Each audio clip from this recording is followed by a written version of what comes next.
Sir, sir, 1 minute, sir. Sir, 1 minute. Hi, sir. Hi, sir. Sir,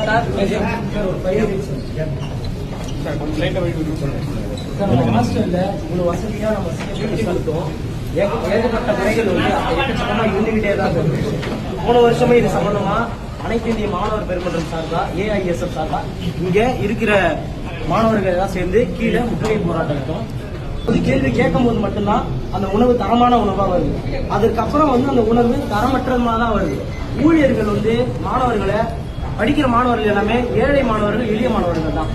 அதாவது காலையில வந்து college போறதும், பார்ட் டைமா ஜாப் போயிட்டு வரதும், சில பேர் TNPSC கிளாஸ், UPSC கிளாஸ் அந்த மாதிரி தான் படிச்சுட்டு வராங்க. அந்த மாதிரி UPSC கிளாஸ் போயிட்டு வரும்போது நைட்டு 9:30 மணி 10:30 மணி வரையுமே காலேஜ் ஹாஸ்டல் டைம் வரதுக்கு முடியாது. இன்ஸ்டியூட் மூடி இங்க வரதுக்கு டைம் ஆயிடுது. அப்ப கதவு மூடிடுறாங்க. கதவு மூடி மாணவர்கள் வெளியே கொசுக்கடியில படுக்கிறாங்க. சில வாட்டி படுக்கிற இடம் நம்ம பார்க்ல உட்கார்ந்து இருக்காங்க. ஒரு வாட்டி ராபரி வந்து பசங்கள்ட்ட வந்து நீங்க ஏன் உட்காந்துருக்கீங்கன்னு சொல்லி ரவுடிங்க வந்து கலாட்டா பண்ணுறது, இந்த மாதிரி எக்கச்சக்கமான பிரச்சனை வந்துகிட்டு இருக்கு சார். நம்ம வாட்ச்மேன் வந்து மாணவர்கள்ட்ட இழிவா பேசுறது, கண்காணிப்பாளரும் சில வாட்டி இழிவா பேசுறது, மாணவர்கள் அதை வந்து பெரும்பாலும் மன உளைச்சல் ஆளாகி சில மாணவர்கள் ஹாஸ்டல் விட்டே போறேன் அந்த அளவுக்கு வந்து மாணவர்களுக்கு அழுத்தம் கொடுக்கறது. சில விஷயம் தெரியலன்னா மாணவர்களுக்கு எடுத்து கொடுக்கணும். ஒரு காப்பாளருக்கு அதுதான் வந்து ஒரு அழகு. ஆனா அந்த மாதிரி ஒரு அழகு இருக்குமான்னு சொல்லி கேட்டீங்கன்னா கண்டிப்பா கிடையாது. ஒரு சில நேரத்துல டர்ஃப் ஓபன் பண்ணி, அந்த வாலிபால் டர்ஃப் ஓபன் பண்ணி ரொம்ப நாள் ஆகுது, கட்டி ரொம்ப நாள் ஆகுது. இன்ன வரைக்கும் மாணவர்களுக்கு அது ஓபன் பண்ணி கொடுக்கவே கிடையாது. அது பல நாளா நாங்களும் எல்லாத்தையும் சொல்லிட்டு தான் இருக்கோம். ஆனா யாரும் காதுல போட்டு கிடையாது. சாப்பாடு சுத்தமா சரி கிடையாது. வர சாப்பாடு போடுற ஊழியர்களும் சாப்பாடு அவங்க தரமான ஒரு முடி போடுறது, கேப் போடுறது, கிளவுஸ் போடுறது அந்த மாதிரி எதுவுமே போட கிடையாது. மேம் போன வாட்டி வந்திருந்தாங்க, அவங்கள்ட்டையும் நாங்க கோரிக்கை வச்சிருந்தோம். இவ்வளவு மாதிரி எக்கச்சக்கமான இது இருக்கு. ஊழியர்கள் பற்றாக்குறை இருக்குது. மாணவர்களுக்கு கண்காணிப்பதற்கு கேமரா வந்து குறைவா தான் இருக்கு. 64 கேமரா இருக்க வேண்டிய இடத்துல கம்மியாதான கேமரா தான் இருக்கு. அடிக்கடி வந்து தண்ணி வரதில்லை, பாத்ரூம சரியா கிளீன் பண்றது இல்லை, உடைஞ்சிருக்கு.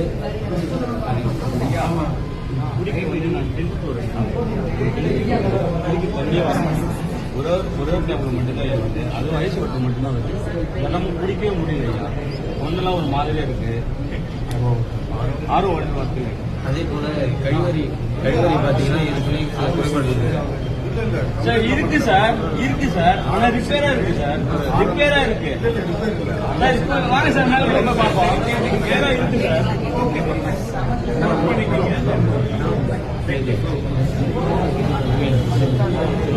அதை விட முக்கியமான நந்தனம் கல்லூரியில தமிழ் துறை படிக்கிறேன்.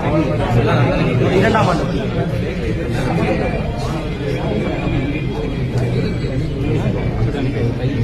ஒரு முக்கியமான கோரிக்கை என்னன்னா சார், அதுவும் இல்லாம திருட்டு ரொம்ப நடக்குது. ஃப்ளோர் கேமரா ரெண்டு ஒரு ஃப்ளோருக்கு 2 கேமரா தான் இருக்கு. இந்த இடத்துல ஒரு கேமரா இருக்கு, அந்த சைடுல ஒரு கேமரா இருக்கு ஐயா. ரெண்டுமே படிக்க மட்டும்தான் கவர் ஆகுது. அந்த சைடுல ரூம் இருக்கு, இந்த சைடுல ரூம் இருக்கு ஐயா. அது வந்து கவரே ஆக மாட்டேங்குது. இங்க வந்து திருடுறாங்க. பசங்களுக்குள்ளே கொஞ்சம் சண்டை நடக்குது, அது நடக்குது. Senior junior ranking. அதான் மாணவர் ஒரு ஸ்போர்ட்ஸ் ஸ்கூல்ல போனாதான் ஒரு மாணவர் வந்து போதை பழக்கத்தை வந்து வெளியே கொண்டு வரும். டிசிப்ளினும் அப்பதான் வரும். அந்த கோரிக்கையை நாங்க அப்பையிலிருந்து ஒரு வருஷமா வச்சுக்கோங்க. அது இதுவுமே இல்லை சார், அது பொருள் மாதிரி இருக்கு. உட்காந்து இப்படி கூட்டுற மாதிரி அதே மாதிரி தான் ஐயா இருக்கு. வேற எதுவுமே இல்லை ஐயா, வேற எதுவுமே இல்லை ஐயா.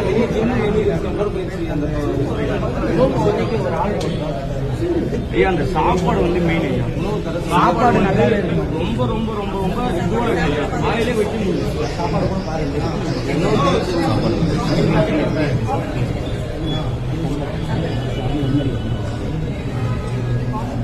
எப்படி சார் அப்ப கோரிக்கை வைக்கிறோம்? எப்படி சொல்றீங்க? கையை நீட்டாம பேசும்போது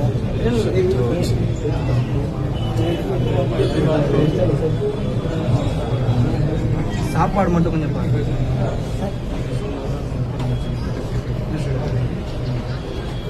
தேங்க்யூ தேங்க்யூ சார்.